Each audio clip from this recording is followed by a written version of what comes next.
And just like that, Hey, like that. LT, What up? What up? we are back again, man. You already know what time it Back is. again. Yeah. Ladies and gentlemen, it is Who's Fighting. A lot of interesting lineups. But before even we talk about that, man, I had to give it up one time with my, Got some new my threads. I had to bring, I represent culture, a little bit of Selassie, and then put on some, shout out to my Asian people. Shout out to Kid China, man. I had to wear the Chinese. The Asiatic people. Exact, the Asiatic people, man.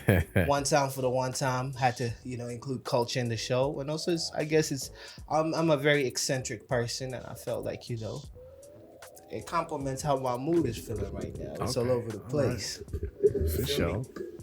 All right, let's get straight into it, man. Let's go. LT, what happened? We've been away for like a week. A lot of things have transpired, but let's talk about it, man. Man, okay. A couple weeks ago, we had Luis Neri versus Brandon Figueroa. How was that? Let's talk Okay. about it. Well, I want to say that was an all Mexican card, much like the Ruiz and Areola card. Not as big of names, but yeah, Punch Fest. Rock'em sock'em. Yeah, just throwing. Me. And I was thoroughly entertained. I think it was on Showtime. Yeah. Well worth it. Yeah. Time well spent, man. Time well spent. I mean, like, just seeing from the names and just hearing the accents, I already know that, that's a culture of fighters right there. Most definitely. I'm already guessing it's Hispanic. I don't want to just be like that one ignorant person that would say they're Mexican fighters, but Hispanic fighters do. They fight for pride. It's not just, they're technical, but it's a pride thing, and they love the slugfest. I think the first fight on the card, there was a fill-in, and they put in this wily veteran who had never been stopped, and let me tell you, that prospect came out battle tested. Oh yeah. So you reach, I teach. all that good stuff that goes with putting your everything on the line, man. Respect to all fighters that have the cojones to put themselves in that type of situation. All gas, no brakes. Most recently, Josh Taylor and Jose Ramirez duked it out over this past weekend. Yeah. That was a great one. Unification bout. I was actually watching I was watching UFC that evening. It ended pretty early, but I saw the highlights of that. It looked like fireworks. Joshua got busy. Josh, however you want to call it. And yeah, Josh got busy. He got out to a fast start. 2 back-to-back knockdowns. It was somewhere like 5-6, somewhere in there like that. Yeah. Maybe earlier. But it was somewhere in the middle rounds, back-to-back knockouts, 2 8-10 rounds. And so it was very obvious towards the end of the fight that,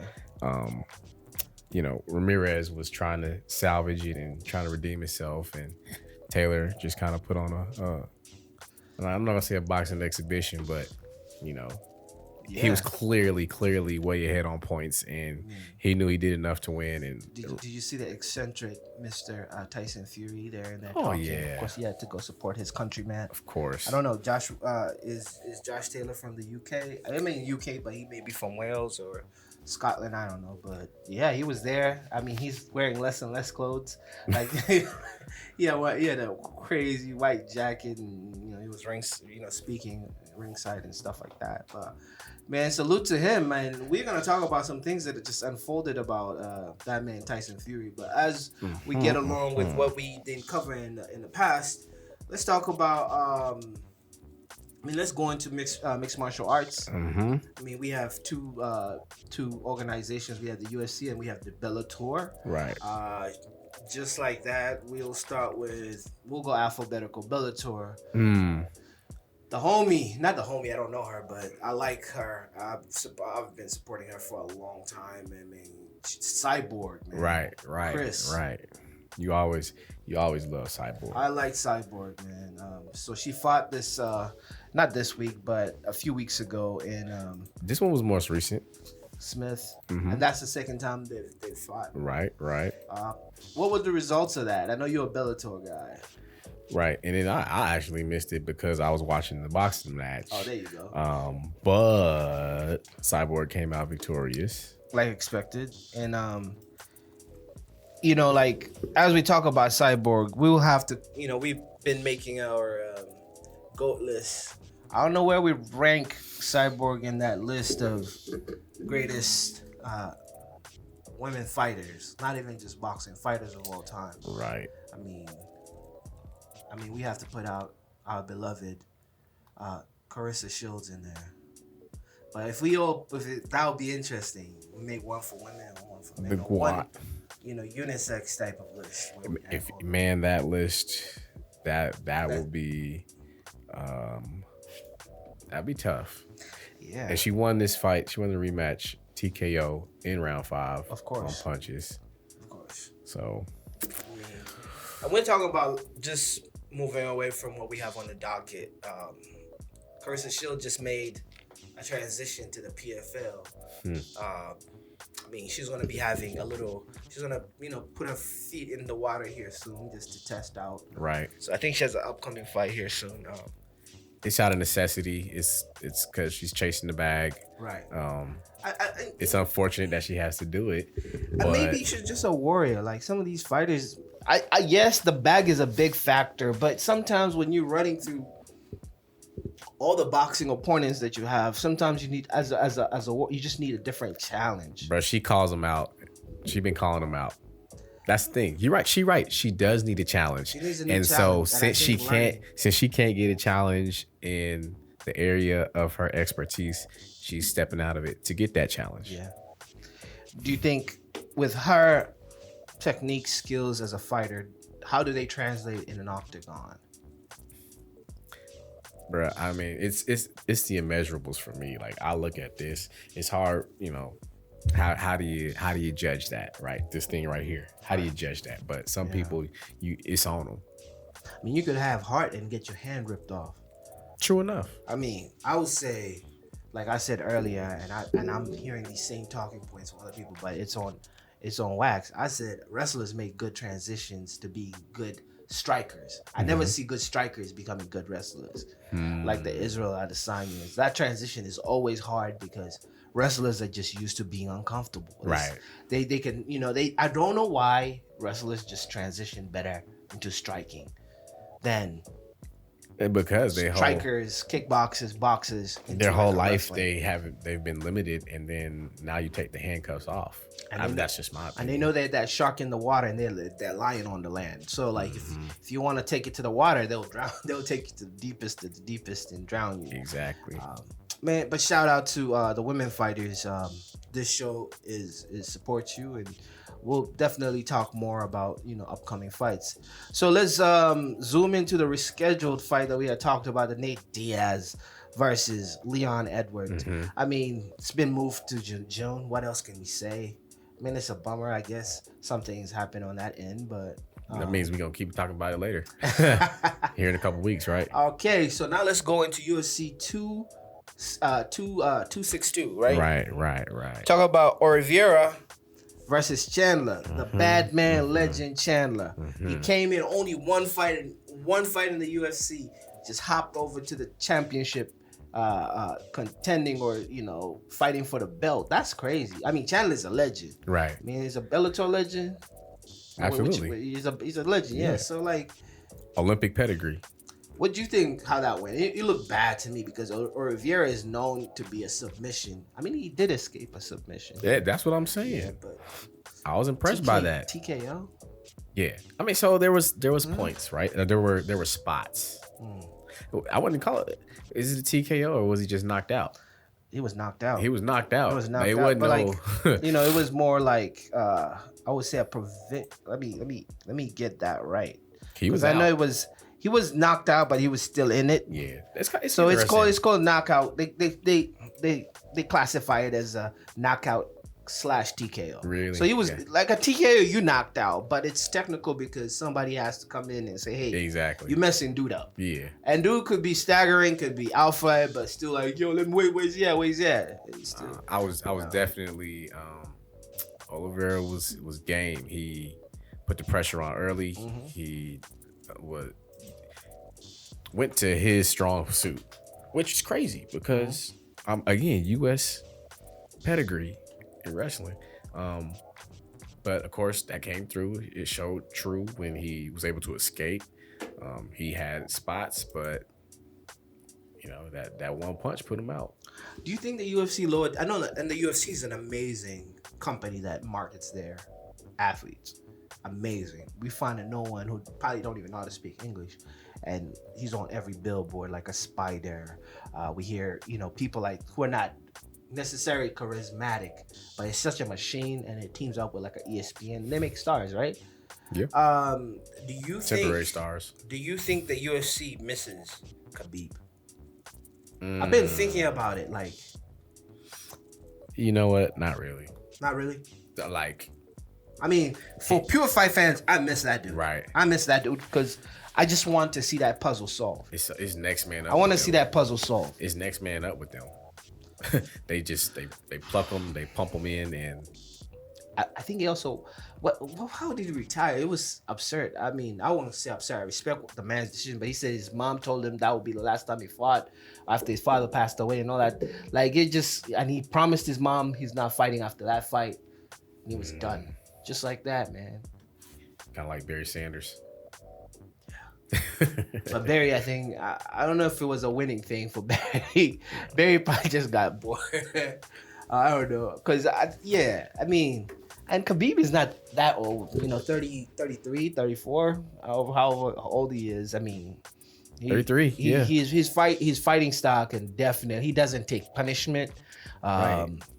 He's like a true definition of a tiger. That dude mauls his opponents. Just ties onto them and just starts slamming them like the Hulk. Like he was something else. I just wanted to see somebody that solved that. Like who can solve that intensity. A dude who just didn't give you. If you're a striker, you don't have this. He's like stuck to you like glue, man, and he's not letting go. Nobody comes to mind. And they say his real trick is the cardio, man. Like just being relentless and coming at you. People just get winded, like. And if you're a striker, you need your legs, man. You need everything. This dude is just in so much of superior shape and he's strong as hell too for a little dude, man. Right. I mean, let's move over into what we need to talk about coming up this weekend. You already know the routine. LT, who's fighting, man? Okay, all gas, no brakes, man. All gas. Jorge Linares versus Devin Haney. Oh man, that's here already. Yeah, that's Saturday. I mean, there's some fights on Friday too, but like that's Saturday. Yeah, already? Yeah. Devin Haney. What can I say about that young? He's not even a prodigy anymore, man. He's a top dog, not top dog, but he's among that rising crop in that division. Mm-hmm. I mean, that division is so abundant, man. Definitely top 10. It reminds me of the division that was in the 80s when you had a Hearns, you had a Durant, you had a Sugar Ray, and you had a Hagler. You had all these people in the same. These are all lions. Like any day, somebody's head is getting knocked off. And they all have different styles. Like all of them. You talk about Shakur Stevenson. You talk about... Teofimo. Mm-hmm. You talk about who am I not? You talk about Tank. Tank is fighting here soon. You talk about all these fighters, man, and they're roughly around the same weight. I mean, they're all Tank is prematurely, but he's graduating to 140. He's older. He's older than them. He's a little older than that crop, but he's in the mix. These kids are like 21, 23. Tank is about 25, 26, but he's still in that mix. And I'm just talking about the black fighters. We talk about the Mexican fighters in that division. Still, Mikey could be in that division. I mean, we just talked about Josh Taylor. Mikey could be in that division. We just talked about Josh Taylor earlier. There you go. You know what I mean? Man. I mean, he's bigger. He's bigger. He's but bigger. He's more in the Terrence Crawford. This is right. This is a battle tested fight, right? Jorge Linares, 52 total fights. Yeah. 47 wins, 29 knockouts, 5 losses, all by KO. Henny's under. I don't think I don't think Henny has had more than 25. Oh, 25 fights, 15 knockouts. And he fought in Mexico a lot of the time because he was 16 and they wouldn't get his Las Vegas license until you're saying age, I think. He fought a lot of them in Mexico, his early fights, so he did the Canelo. We last seen him against Gamboa. He did work on Gamboa. During the lockdowns. Yeah. Because I think Gamboa had lost to Tank before that, right? Gamboa fought Tank before that fight, I remember. Because Gamboa was a champ. Gamboa was that guy. Right. Yeah, he was TKO'd against Tank. I remember. Yeah, I remember that. And then Haney took him for the distance. Right. I remember. So let's move on to what has been transpiring this week. So many boxing announcements. But let's start with the big dogs. Ooh. You know, my favorite category because I'm a heavyweight. Let's talk about Tyson Fury fiasco, man. So, Bomb Squad. Yeah. Deontay Wilder wins the appeal. Yeah. And looks like we're gonna get Wilder Fury, the trilogy. The trilogy. And there are sanctioned to fight in Vegas. Mm-hmm. So it's not like a cash grab, let's go fight in the UK, which I think will make more money, which I would want them to fight in the UK, in Wembley. Now that the stadium and outside is open, man, if you fill out that, how many seats is that? 80,000? Like you fill it out, you know, come on, man. But they're going to fight in Vegas. And we've been seeing my man Wilder working out with Malik Scott. There it is, working out with Malik Scott. Mm-hmm. I seen somewhere they got like. Did Wilder fight Malik Scott back in the day? He did. He knocked out Malik Scott. That was an interesting conversation. Somebody, yeah, that's a whole other topic. Yeah. But they're boys, so. Yeah. And Malik Scott is an amazing trainer. You see him working with his son. He's just an odd dude. He does some stuff. I'm like, okay. But here's the question: Does Deontay Wilder listen to his trainers? You know, the thing is this. There's lessons in defeat. He fired his old trainer because he thought it was world champion Mark Breland. Yeah, he thought there was sabotage there, but very respected in the boxing community. Yeah, but you know, at the end of the day, you know, when Lennox Lewis left his old trainer from his Olympic days and went to the Kronk gym with Stewart, you know, that's when Lennox Lewis became something else. Because he got knocked out before that. You're talking about an upgrade, bro. You know? Okay, you know what I mean. You know what I mean. It's styles. Emmanuel Stewart, R.I.P. to the great. But his gym in Detroit created a style. There were better I would say they were better trainers, but there were elite trainers at that time. We're talking about the Freddie Roaches of the world was still training. You're talking about a situation where somebody took you as far as he could take you. Yeah. And then I had to give you to somebody else who could extract the other greatness out of you, who could tap into something that I couldn't tap into. That's true, but I don't know, man. These are legends. All of them are good trainers. I feel, you know who trains Fury fired his trainer, the dude that helped him go through his depression, and he went with the Kronk gym for this last fight. I mean, that's still an upgrade, but he won a lot of fights from that dude. So you never know. And the dude that trained him, I never trained any other person. But anyway, moving from that, we won't be seeing the Joshua Fury fight that was scheduled for August. Or maybe we'll see it depending on what the results of this fight that is scheduled for July 24th. Right. Put on to us by the courts of justice. You will see Usyk though. Mandatory. Oh, Usyk. Mandatory number one contender. So. I think Usyk fought. Usyk already fought Joshua. Or fought somebody. He's the mandatory for one of the belts. I want to say WBO, but let me check. Yeah. Oh, Usyk fought Parker. I forgot, man. It's been a while, man. They heavyweights be dancing with each other too much. Like Dylan White has been knocked out by Joshua. Dylan White is, they fought Chisora like 2 times. It's crazy. As you're looking for that, other news hit the hot airs this week. Pac-Man. WBO mandatory. Let's go. Pac-Man. Let's go. Religious man, spiritual leader, politician, musician, basketball player in the Philippines, humanitarian. That man does so much, but now he's gonna dance with your very own Dallas boy. That's right. From ways of Brooklyn and Jamaica, Earl Spence. I'm fans of both of these guys. Fans of both of them. I mean, forget the fanship.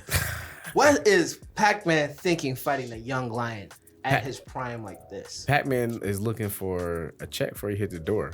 Oh my gosh, he has money. He got money, but I mean, he got one more round. First of all, Pac-Man is like the same age as Mayweather. Mayweather's not fighting these young dudes. Let's respect it. We last seen him in action against one time. One time was going to get him out. As the last rounds started to get up, you can see the endurance of a young dude. And he did Pac-Man. Pac-Man rushes. He got him quick in the beginning, and then as time went on, I give this to Pac-Man. I'm exaggerating. Pac-Man has amazing conditioning for an older dude. Amazing. That's always been a strong point. But Keith kind of looked like he was getting in his rhythm. And absolutely. The only young dude that I saw in the last 2 years that Pac-Man really dismantled was AB. And AB was just looking like he was the one looking for a check in that fight. Because AB was picked apart. Like, Pac-Man was just so much faster. Right. So much accurate. So much... and Pac-Man is underrated for his accuracy. He's accurate. Them things is accurate. Absolutely. And he caught Mayweather with them. Most people don't catch it. He caught Mayweather with someone's, although he said that he had a bum shoulder or something or a bum. I feel like a pundit because I'm about to give AB a nickname, and I'm gonna tell you what those initials stand for. Ain't busy. Yeah. Ain't busy. Ain't busy. Ever busy enough.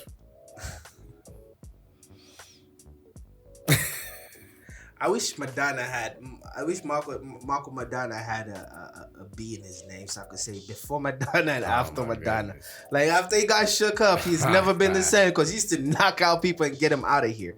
What he did to Paul Malignaggi was amazing. And Malignaggi was a champ. So I don't know, victory can really test who you are sometimes, and adversity is something to talk about in boxing. All my favorite boxers had L's. If we talk, right? Dude, yeah. I was a kid. I told people this. People don't believe. I was a Tommy Morrison fan. Okay. I respected him, but he got beat. He got beat. Man, look. When Lennox Lewis put them things on him. Right. It was hard. Man, it felt like you lost when Ray Mercer. Your favorite was it fighter. Ray Mercer that first exposed him? Because I was waiting for that Morrison Tyson fight when Tyson was in jail. There was Ray Mercer, and Ray Mercer, I just didn't like his style, but he was beating people. He's a legend.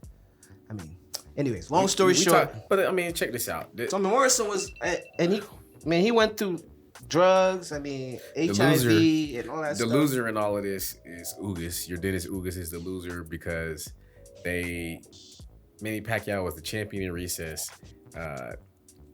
Ugas was on track to either fight Spence. That seemed like the likely fight, and they stripped him because Pacquiao was entertaining circus fights, right? He was about to fight. I think the brother is one of them. Conor McGregor, I think. McGregor, and then he was entertaining a Ryan Garcia fight. Ryan Garcia ain't did nearly enough to be in the conversation. So Ryan Garcia is in that crop too. We were talking about the Tank Davis. Ryan Garcia is. He is. He's bringing up the rear of that crop. I mean, he's the young fighter is coming up in that division. But ladies and gentlemen, we talked about it. We want to leave. We ain't say nothing about Spence. Spence? Because we know what he does. Really, I think Spence is going to knock him out. I think Spence is going to. I wouldn't be surprised. Spence is going to, and forgive me, animal lovers. Sometimes you got to take the old dog and put him to sleep. That's cold. to say, but sometimes boxers are the last people that know that they need to retire. Hmm. And people always think it's about money, man. Look at Roy. Roy's doing used to do exhibition fights. I don't think he's making real money, but they just feel like I think I still got something in the tank. Right. I think I still. By the way, I'm not a fool. Pacquiao is not that fighter. Yeah, he is tip top. Because Pacquiao ain't never been hit by a heavyweight. Yeah, he's not that type of fighter, and yeah, man, can't wait to see what happens. It's exciting, and definitely exciting.